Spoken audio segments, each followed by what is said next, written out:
Hi hello' নমস্কাৰ। আজি আগবাঢ়িছোঁ ক্লাছ 12ৰ কবিতা মগনীয়া। আহাচোন এই মগনীয়া পাঠৰ কবিতাটিৰ অসমীয়া বৰ্ণনা কৰোঁ। কবিজনৰ নাম হৈছে যতীন্দ্ৰনাথ দুৱৰা। যতীন্দ্ৰনাথ দুৱৰাক কি বুলি, তেওঁৰ ছদ্ম নামটো কি? যদু। অৰ্থাৎ যদু নামটো কেনেকৈ হ'ল তোমালোকে জানানে? যতীন্দ্ৰনাথ দুৱৰাৰ যতীন্দ্ৰটোৰ পৰা আহিছে যটো আৰু দুৱৰাটো অৰ্থাৎ তেওঁৰ যিটো উপাধিটোৰ পৰা আহিছে দু। শ্বৰ্ট ফৰ্মত কি হ'ল? যদু।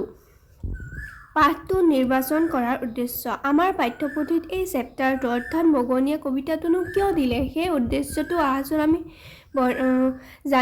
জানো। কথা কবিতা 19 শতিকাৰ এক উল্লেখযোগ্য সৃষ্টি। এই মগনীয়া কবিতাটো কি? এটা হ'ল কথা কবিতা, মানে কথা কবিতা হয়। এইটো এটা আমি যিটো আগৰ পাঠ্যপুথিত পঢ়ি আহিছোঁ সেই কবিতাবিলাকৰ দৰে নহয়। এইটো হ'ল এটা কথা কবিতা, কবিতাৰ এটা ভাগ যাক কথা কবিতা বুলি কোৱা হয়। ৰুছ সাহিত্যিক আইভান তুৰ্গেনিভৰ ইয়াৰ জনক বুলি জনা যায়। প্ৰশ্ন আহিব পাৰে, কথা কবিতাৰ জনক বুলি কাক জনা যায়? উত্তৰ হ'ব ৰুছ সাহিত্যিক আইভান তুৰ্গেনিভক কথা কবিতাৰ জনক বুলি জনা যায়। অসমীয়া ভাষাত প্ৰথম কথা কবিতা ৰচনা কৰে যতীন্দ্ৰনাথ দুৱৰা। এইটো এটা কুৱেশ্যন আহে। অসমীয়া ভাষাত প্ৰথম কথা কবিতা ৰচনা কৰা ব্যক্তিজনৰ নাম কি? উত্তৰ হ'ব যতীন্দ্ৰনাথ দুৱৰা।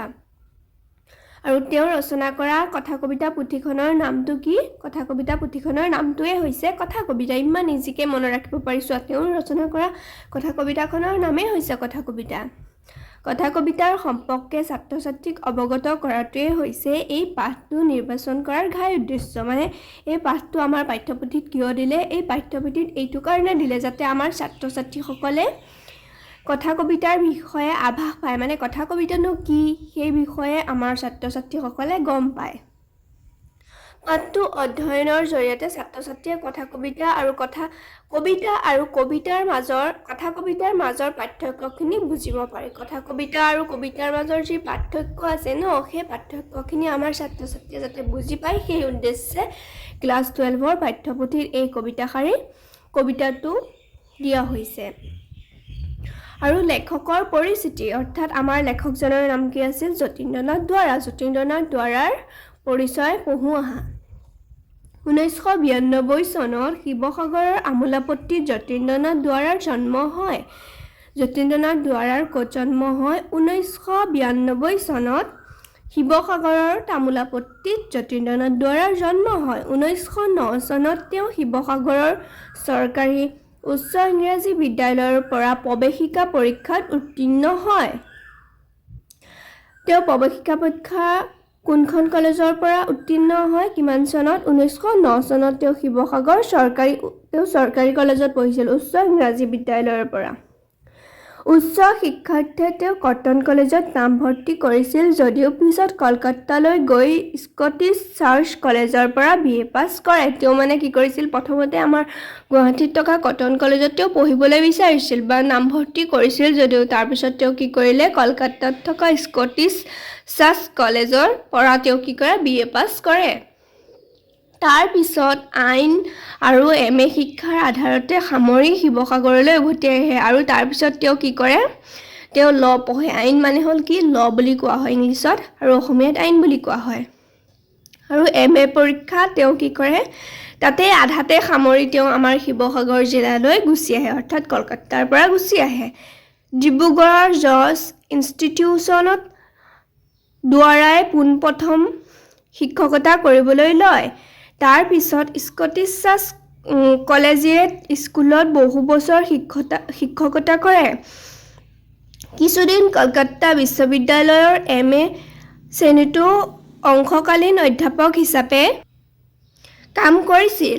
1945 চনত ডিব্ৰুগড়ত হনুমান বক্স সুৰজমল কানৈ কলেজ স্থাপিত হোৱাত দুৱৰাৰ অসমীয়া বিভাগত মুখ্য অধ্যাপক পদত নিযুক্ত হয়। তেওঁ অসমীয়া অধ্যাপক হিচাপে তেওঁ ক'ত নিযুক্ত হয়? প্ৰথমবাৰৰ বাবে 1945 চনৰ ডিব্ৰুগড়ত হনুমান বক্স সুৰজমল কানৈ কলেজত কানৈ কলেজ স্থাপিত হৈছিল, মানে 1945 চনত হৈছিল কানৈ কলেজখন। এই পদৰ পৰাই তেওঁ চাকৰি জীৱনৰ পৰা অৱসৰ গ্ৰহণ কৰে আৰু তেওঁ এই পদটোৰ যিটো অসমীয়া বিভাগৰ মুখ্য অধ্যাপক আছিলে ন, সেই পদৰ পৰাই তাৰপিছতে তেওঁ কি কৰে, এই চাকৰি আৰু নাই কৰা, সেইটো কৰি পেলাই আৰু বাদ দিলে আৰু।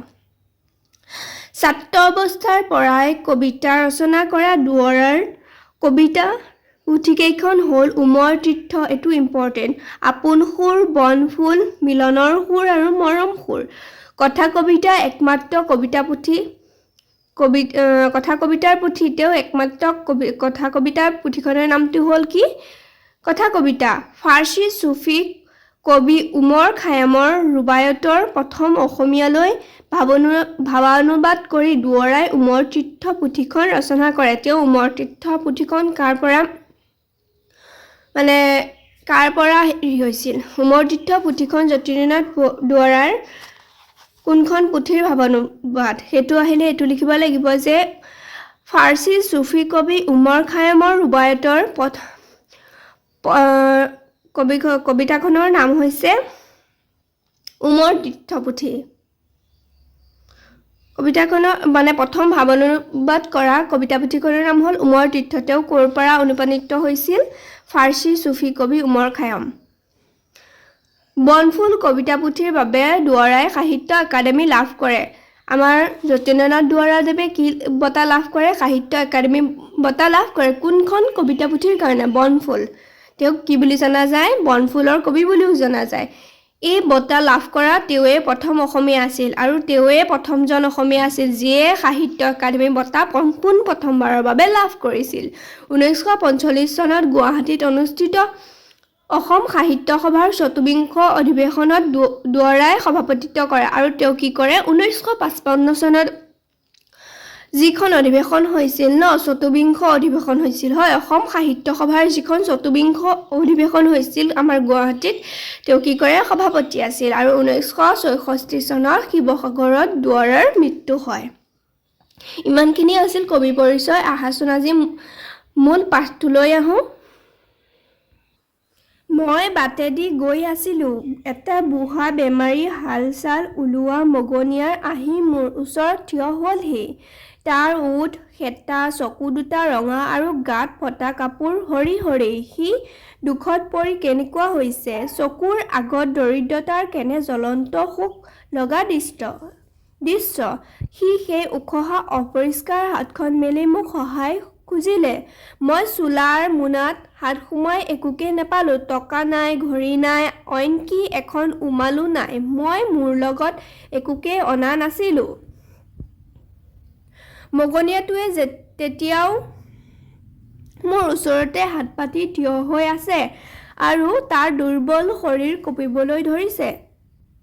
মই এনেদৰে থাকিবলৈ নোৱাৰি লৰালৰিকৈ তাৰ হাত দুখন সাবটি ধৰিলোঁ আৰু ক'লোঁ, ককাই, মোৰ ওপৰত খং নকৰিবা, মোৰ হাতত একোৱেই নাই। মগনীয়াটোৱে আচৰিত হৈ মোৰ ফালে এবাৰ চালে, শেঁতা ওঠ দুখনেৰে অলপ হাঁহিলে আৰু সিও মোৰ হাত দুখনত ধৰি অতি কষ্টেৰে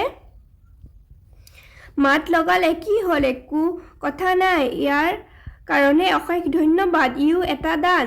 ময়ো বুজিলোঁ যে মোৰ এজন লগৰীয়াৰ পৰা ময়ো এটা দান পালোঁ। কঠিন শব্দৰ অৰ্থ। মগনীয়া মানে কি? মাগী খাওঁতা, অৰ্থাৎ ভিক্ষাৰী মানুহ, যিজন মানুহৰ চলিবলৈ অৱস্থা নাই, বেলেগৰ পৰা খুজি খায়। উখহা মানে কি? ওফন্দি থকা, গাৰ মঙহ আদি ফুলি থকা। উৰ্মাল মানে কি? আমি কওঁ সাধাৰণতে ৰুমাল বুলি। এই কাহিনীৰ সাৰাংশ। এদিন কবি যতীন্দ্ৰনাথ দুৱৰাই বাটেৰে গৈ থাকোঁতে তেওঁৰ সন্মুখত এজন জৰাজীৰ্ণ, বেমা, ফটা কাপোৰ পিন্ধা, হাড় ছাল ওলোৱা মগনীয়া ভিক্ষাৰী আহি থিয় দিলেহি। যেতিয়া আমাৰ কবি যতীন্দ্ৰনাথ দুৱৰা বাটেৰে গৈ আছিল ন, তেতিয়া তেওঁৰ সন্মুখত আহি এজন জৰাজীৰ্ণ, বেমা, ফটা কাপোৰ পিন্ধা আৰু তেওঁৰ শৰীৰৰ অৱস্থা কেনেকুৱা আছিল? হাড় ছাল ওলোৱা মগনীয়া এজন আহি পেলাই তেওঁৰ ওচৰত থিয় দিলেহি আৰু মগনীয়াজনে সহায়ৰ বাবে তেওঁ শুকান আৰু উখহা হাত দুখন মেলি দিলে মানে তেওঁৰ হাতখন ওখহি আছিলে আৰু তেওঁৰ হাতখন কি আছিলে শুকান মানে খাবলৈ নাপায় হাতো শুকানেই হৈ পৰিছিল সেই মুহূৰ্তত কবি অৰ্থাৎ যতীন্দ্ৰনাথ দুৱৰাৰ হাতত মগনীয়াজনক দিবলৈ কোনো পাৰ্থিৱ বস্তু নাছিল মানে তেনেকুৱা দিব পৰা কোনো ধৰণৰ বস্তু নাছিল পাৰ্থিৱ মানে যিটো জীৱ নাই আনকি তেওঁ বেয়া লগা তেওঁ পকেটত ধনৰ ৰুমালো নাছিল তেওঁ দিবলৈ একোকে দিব নোৱাৰাৰ বাবে কবিয়ে অন্তৰত বৰ দুখ পালে আৰু দুখ পাই তেওঁ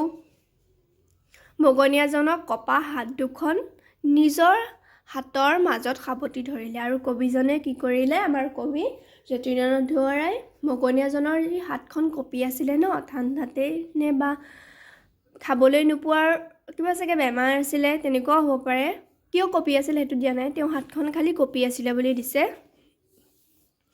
কপা হাতখন তেওঁ নিজৰ হাতৰ মাজত সাৱটি ধৰি বিনম্ৰভাৱে ক'লে যে তেওঁ ওচৰত সহায় কৰিবলৈ একোৱেই নাই আৰু তাৰ বাবে তেওঁ বৰ দুখ অনুভৱ কৰিলে মগনীয়াজনে তেওঁৰ এই সৰলতা আৰু সহানুভূতি দেখি আচৰিত হ'ল আৰু তাৰপিছত তেওঁ অতি কষ্টৰে হাঁহি মাৰি ক'লে যে কবিয়ে এই আন্তৰিক মৰম আৰু সহানুভূতিয়ে তেওঁৰ বাবে আটাইতকৈ ডাঙৰ দান আৰু মানে যতীন্দ্ৰনাথ দুৱৰাই ভাবিছিলে যে এতিয়াতো তেওঁ হাতত দিবলৈ একো নাই এতিয়া যদি মই হাতখন সাৱটি ধৰিলে হয় তাৰপিছতে তেওঁ দুখ লাগি ক'লে যে কবি মগনীয়া ককাই মোৰ হাতত ককাই বুলি ক'লে মগনীয়া ককাই বুলিতো নক'ব ককাই মোৰ হাতত দিবলৈ একো নাই আপুনি মোক বেয়া নাপাব এনেকৈ বুলি ক'লে তাৰপিছতে মগনীয়াজনে ক'লে যে একো নাই ককাই তেওঁ কি কৰিলে তেওঁ এইটোকে মানে তেওঁ যে হাতখনে আগবঢ়ালে সেই হাতখনকে তেওঁ ডাঙৰ দান বুলি ভাবিলে